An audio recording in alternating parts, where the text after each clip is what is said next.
It's on another scale from anything I've seen before, says Lorna Carter, who recently started working at a new Rolls-Royce research and development facility near Bristol. She works with giant robots which lay thousands of strips of carbon fiber tape to form a cylinder some 3.7 meters, almost 12 feet, in diameter. The cylinder forms the outer shell of Rolls-Royce's new engine, the Ultrafan. Still under development, Rolls-Royce says the Ultrafan will be quieter and more fuel efficient than anything it has made before. It will certainly be bigger. The component we're trying to make is massive and we are at capacity. It's really stretching the limits of what we can do, says Ms. Carter. At the £25 million facility, Rolls-Royce has also developed robots that can make fan blades from carbon fiber, a process that has taken more than 10 years to perfect. Making the fan casing and blades from carbon fiber should result in a 20% weight saving compared with previous materials. And that's important as the aerospace industry is under pressure to reduce its environmental impact. Aircraft are getting more efficient, but airline traffic is growing even faster.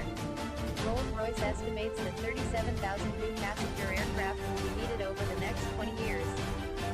We've come a long way, but the challenge is to decouple emissions growth from traffic growth, says Alan Newby, Future Programs Director at Rolls-Royce. The new engine will also incorporate a gearbox, allowing a much bigger fan, which results in a more efficient engine. It's an innovation already being used on a smaller engine from US-based Pratt & Whitney engine, the PW1000G. While Rolls-Royce and others in the aerospace industry are working on electric and hybrid propulsion systems for aircraft, for long-haul aircraft, at the moment jet engines are the only option. Given that it is a technology that has been around since World War II, how much more efficiency can be squeezed out of the jet engine? Quite a lot, according to Professor Pericles Philides, who is head of Power and Propulsion Department at Cranfield University's Center for Propulsion Engineering. His department works on research projects with aerospace companies including Airbus and Rolls-Royce. I do expect improvements to continue, he says.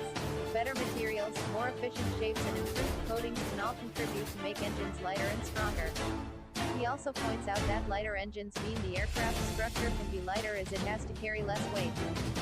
Those kind of incremental changes might not sound like much, but in the airline business they can make a big difference.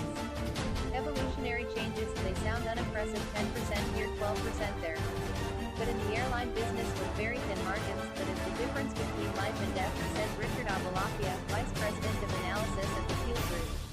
One UK firm though is looking to make a step change in propulsion. Reaction Engines is developing a rocket engine, called Sabre, to be used on high-speed aircraft and on spacecraft. At the kind of speeds Reaction is aiming for, Mach 5, 5 times the speed of sound, the air coming into the engine can reach temperatures of 1000 C. That temperature would destroy the engine, so Reaction has developed a cooling system which can chill the incoming air in a fraction of a second.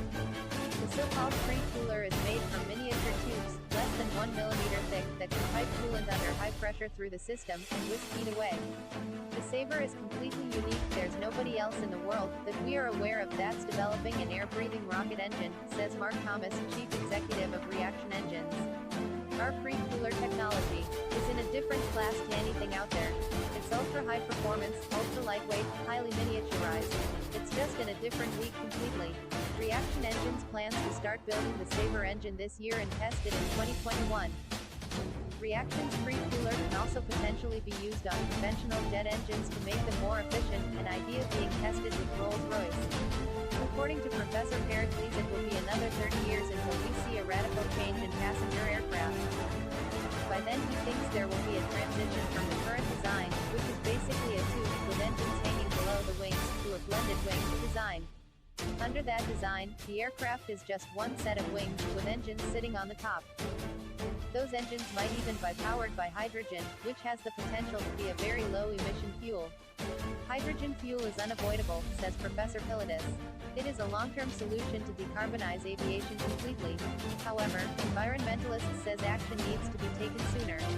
There's always a role for technology to play in cutting emissions, but solving the climate crisis is something we need to get on with right now, says Jenny Bates, a campaigner at Friends of the Earth.